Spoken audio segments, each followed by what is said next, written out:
Hey guys, now I'm not going to throw shade, but I'm going to unpack a bunch of stuff here from a psychological standpoint. A lot of the movements that are coming out, like Black Lives Matter, as I've said before, I was part of the Occupy, and a lot of these movements, with the current state of children nowadays, with the lack of socialism, like socializing that they do, everything is on Facebook and YouTube and all this stuff. They're getting further and further separated from each other, and they really want something to bring them together.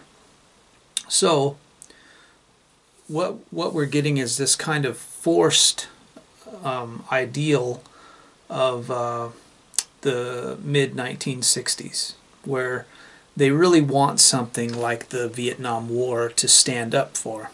And there is a lot of reasons, for the Black Lives Matter and the guys that are being shot by police and all these things. There's a lot of real reasons for these things to exist.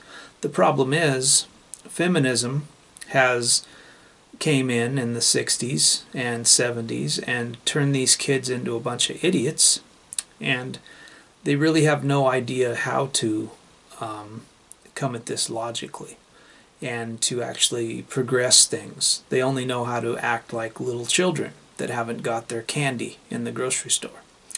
So they really want something to give them a reason to exist, to stand together and fight and try to make something better. The thing is I seen this when I was with the Occupy. It was almost sad to see that these kids really have no clue of how to do anything but talk. They aren't doers, most of them. Well, 90% of them aren't doers. And their idea of doing is just making a big noise and making a big fuss, and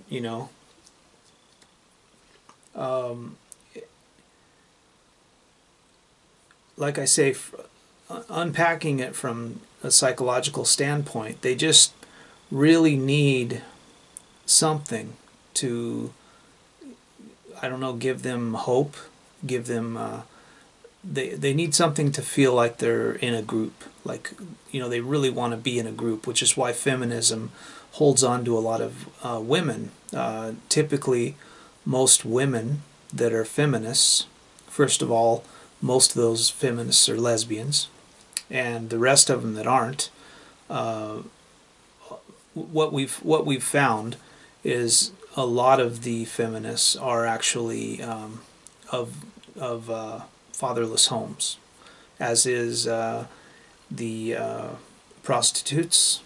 Most of those, at least 85% of prostitutes, porn stars, they're all fatherless homes where the father, I'm not saying that they didn't have a father, I'm saying that the actual father, which is what these kids need. Even if you have a stepfather, and you may have the greatest stepfather, in the back of your head you always have that idea in your mind that you wish your father was still around. And that is what we've found with a lot of these studies, that these kids, 80% of men and women in prisons are from fatherless homes. And the problem that we're having is our entire culture is being raised by feminists, and they're making these white knight simps that have no ability to think for themselves, and they don't have any reasoning skills. They can't think for themselves. They have this malaise in life where it's very easy for somebody to tell them something, and then they just take that to the extreme immediately, which is why you have things like the Black Lives Matter saying that one of the campuses, somebody put some dog shit in a bag and left it on the black part of the campus where they had like a black part, and it turns out it was just some blind student that didn't know where the trash cans were at. She had a dog, so she just left it there because she was going to go into the place and have a meeting with some people. So she just left it outside because she didn't want to take dog shit inside because she didn't know where the trash can was at. So, you know, it's this idealistic victim mentality. It's not just the Black Lives Matter, but nobody wants to take responsibility for anything anymore. And this is where it comes from, this feminism mindset, where you have to take ownership of what's gone on in your life. Every time something goes on in your life, you can't say it's not something that I did. It's not because of me. It's because of them, you know. It's because of him, you know. That's not the case. Anything that goes on in your life, it's your fault. If you're in college and you get bad grades, maybe you shouldn't have went out and partied that much. Maybe you should have studied more. You can't blame anyone else for that, you know. And a lot of people try. They'll try to find anybody that they can to blame except for themselves, because they're never to blame, especially if you're a feminist. So this is the mindset that we have our kids in nowadays, and it's very sad, because kids nowadays just don't know how to socialize anymore, you know, to interact in a way that I almost think it could be partly the feminism, and it could be partly this ideal that we have of like war. Because we've been at war for like 219 years of our 250 years in existence in the United States, you know. So all they know is war. You know, we had Vietnam and Korea and Afghanistan and Kuwait and, you know, Somalia, and like, you know, the list goes on and on of the places that the military has been fighting since the 60s, when feminism reared its ugly head. And they really have no idea how to be humans, I guess. I don't know how you would even say it. They've really lost the way to not be a victim. I mean, that's what I don't understand about feminism. It's feminists don't seem to understand that everything they say, they contradict themselves, because on one hand, they say that everything they're doing is because they're strong. They're strong women, and they have high ideals and all these things. And then in the next sentence, they say that they're oppressed and they're victims. So which is it? You can't be one or the other. You have to be one or the other. You know, you can't be both. So you can't be powerful and a victim at the same time. It just doesn't work, you know. So I don't understand this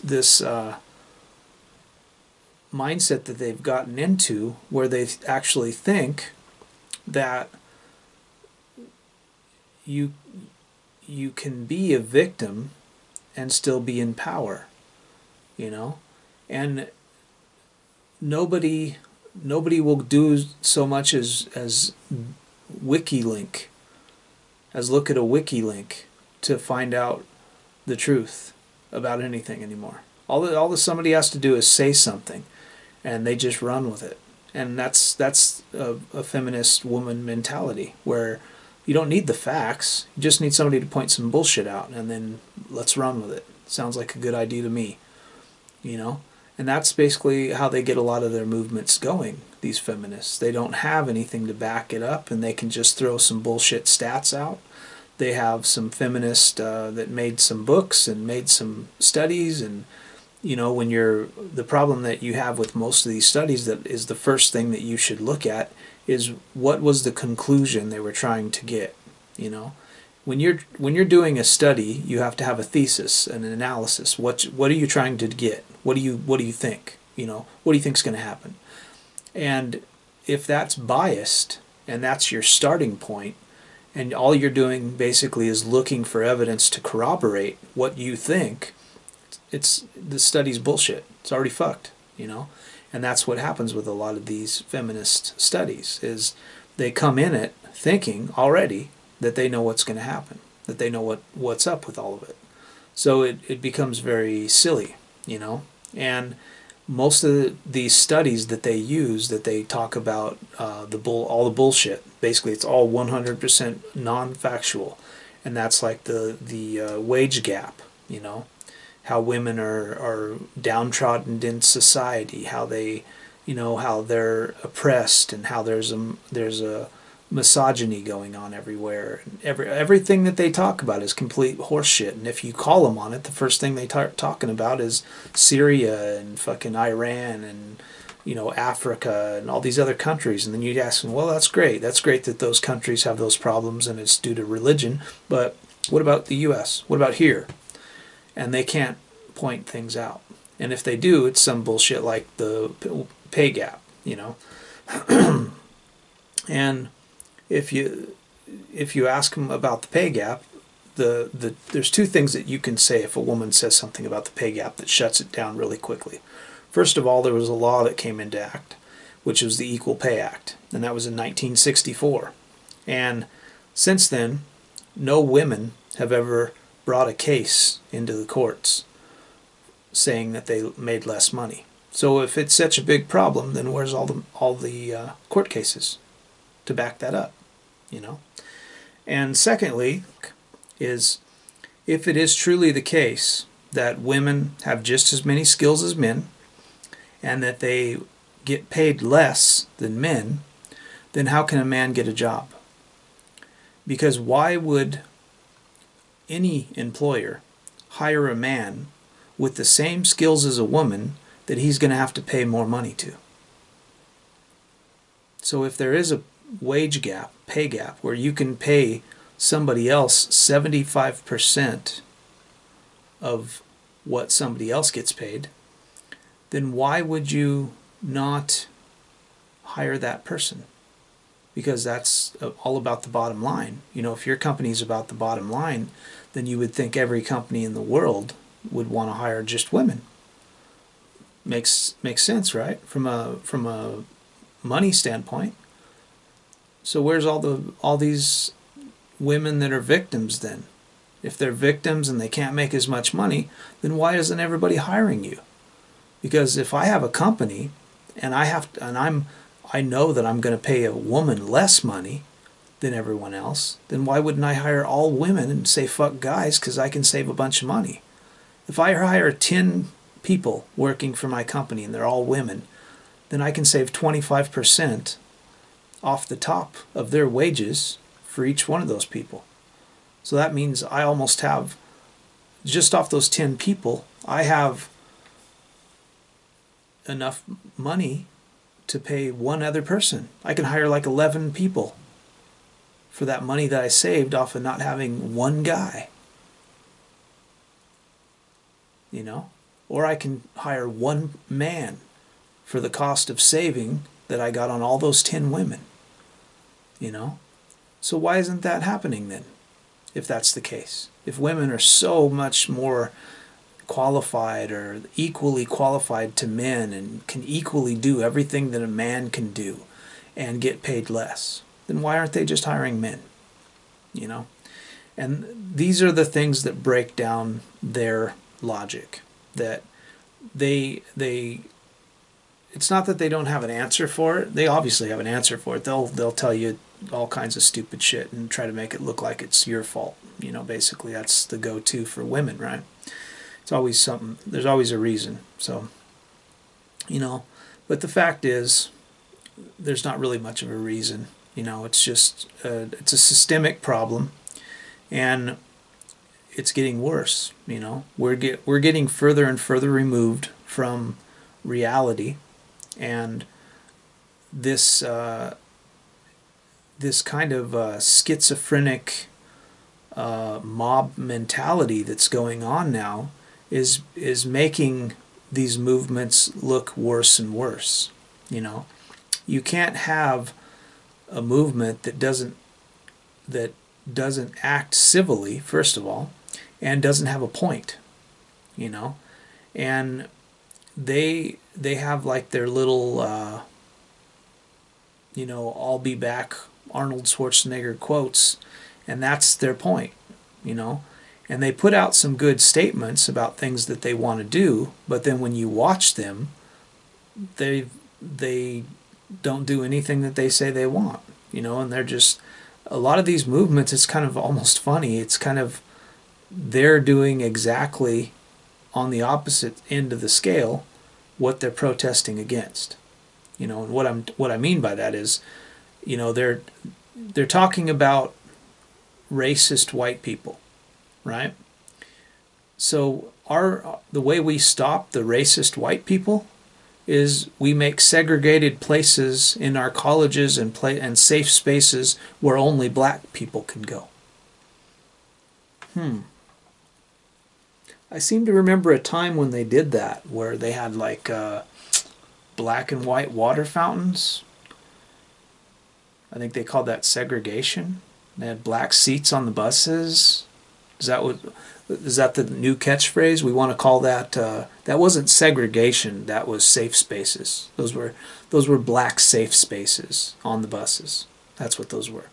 You know, the all black colleges and the kids that couldn't go into schools and study with white kids. That's because those were black safe spaces. They had to go to a black school because those were just safe spaces. Yeah, that makes total sense. See, they've completely lost all logic. You know, they'll say this shit and they don't think. They don't use their brain cells. They don't rub those last two brain cells together and think about what the fuck they're saying. And like I say, I'm not throwing shade. I'm just unpacking this and getting people to understand, try to get people to understand a little bit more what's going on, because it doesn't make any sense. And if you sit down and you think about it logically, it makes perfect sense. You know, everybody's tagging on the back of the feminists. And the way they've ran their Nazi party for the last 25 or 30 years, to the point now where we've got them fighting over nothing. Now we're talking about manspreading, and just they're running out of ideas of things they can fight for. And you can tell by what they're fighting for now and what they're pushing for now is just, they used to try to hide the fact that they were man-hating and that they just wanted to take men's rights, and they wanted to take all of the men's rights and make men basically subservient to women. They were trying to hide that. Now they're not. They were trying to hide that stuff behind other things where they acted like they had a real reason to be fighting. Now a lot of people are starting to wake up and realize that the things they're fighting for don't really exist. So now they're actually starting to just come out of the woodwork and say, no, we're going to go to the UN and tell men that you can't get on the internet and talk to us and tell us our stuff that we're saying is bullshit, that that's hate speech, that it's sexual assault if you get on the internet and talk to somebody in another country and say like, wow, you got nice looking hair. That's a microaggression. You know, these kind of things. They're just catchphrases that mean nothing. It's bullshit. And this is where we've come to now. We've come to this society where we have a society of men, which are white knight simps, and women, which are feminists, that are victims. But the cool thing is, that I've been seeing more and more lately, is a lot of women are waking up to this fact. a lot of women are waking up to this fact because they're in school, they're in college, they're in high school, and there's all these women, these feminist women running around kind of annoying them and talking about how men are all bad and stuff like that. And it's affecting their lives because they don't believe, they think they're a bunch of idiots, which they are. But the problem is those women that don't believe in it, they still can't find a boyfriend. They can't date. A lot of women in colleges now are talking about they can't find any dates because, like I've said before, 68% of the graduates in colleges right now are women, which means if you're in college, everybody around you is a woman. 100% of the people that go to colleges nowadays, about 28% actually make it. Of the 100% that enroll, about 28% of those graduate, get all the way to graduating college. So a big portion of people don't even graduate. Most of it, like 74%, don't even graduate. Don't even just end up with debt. So if you look at that, out of that 28% that's left of the people that graduated college, 68% of that 28% are women, which means there's not a lot to choose from. And a lot of these women, a lot of college girls are actually dating older men, and they're dating people that aren't even in college because a lot of guys won't date them anymore. And with the MGTOW movement, what's happening now is it's getting harder and harder for women that don't care about feminism, that try to say, they try to harp that I'm not a feminist and I don't want anything to do with feminism and I'm a NEWALT, that kind of stuff. But it's not. Men have already woken up to the fact that even if you're not a feminist, all of the laws that feminists have put in place still are going to affect you, whether you're with a so-called NEWALT or not. So when you get divorced, she can take everything from you, your entire life. She can destroy your entire life, your entire existence, and turn you into a wretch of a human being, working your entire life to give her money, whether she's feminist or not. And men are starting to wake up to this fact, and it's becoming harder and harder for any woman to get a date, especially in a college setting. A lot of guys are waking up to the fact of what's going on, and they don't. You'll have some girl that's going to college and she can't pass her classes. Her classes are getting harder. She wants to drop out of school, but she doesn't want her family to think she's a loser or whatever, because maybe her parents are the ones that paid for her college. So she tricks some guy into knocking her up, and then she gets married and tells him, "Oh, I'm pregnant and I have to drop out of school, and you can keep going to school." But then of course she's going to have a baby and he's in college, so he's got to drop out of school as well, and he's got to start working and forgetting his job. So her life fucked up his life, and this is common. This happens all the time in the United States. You talk to most guys, they were in college and then they met some girl. I had the same thing happen to me. So this is how I'm unpacking that. This is how we understand most of the movements that are coming out now, the reason why they're the way they are. And you'll have these white knight simps that'll get on here and fight about it and say that that's not the reason and blah blah blah, and they'll pull out their victims cards and tell you all this stuff. But this is basically what's going on now. Is it's really hard for these people to see past their victim cards, and they want to blame people for things they're causing themselves. Now, I'm not going to say that they're causing the police brutality and all that stuff. That's real. That's there's no blame but on the police. The onus is on the police. But the way you go about making the change in that is not how they're doing it. You don't go around and start shooting cops. You don't go around and start yelling at cops. You go into the local court systems, and you go into the local protests at the courthouses and stuff like that, and you talk to the legislators of your cities and your states and your towns and the governors, and you petition them and sign stuff and get more laws enacted where it restricts what they can and can't do, the police, things like that. You have to use their bullshit against them, basically. That's the only way you can make a difference. You have to make it harder for them to do their job so that they have to keep themselves in check, and that's the only way you can help, because they don't give a fuck if you're out in the streets yelling at them and whatever. They don't care. As soon as they get a chance, they'll taser you and fucking spray your face with mace. They don't give a fuck about you. So the fact that you're out there yelling at them and screaming at them, that just gives them a way to say, well, see, we were right all along, So that's and that's a feminist thing again, So yeah. So if you liked what I talked about here, or you got any comments, questions, whatever, leave them in the section below. Share, like, and subscribe. Like I say, I hope you guys learned something from this, and have a nice night.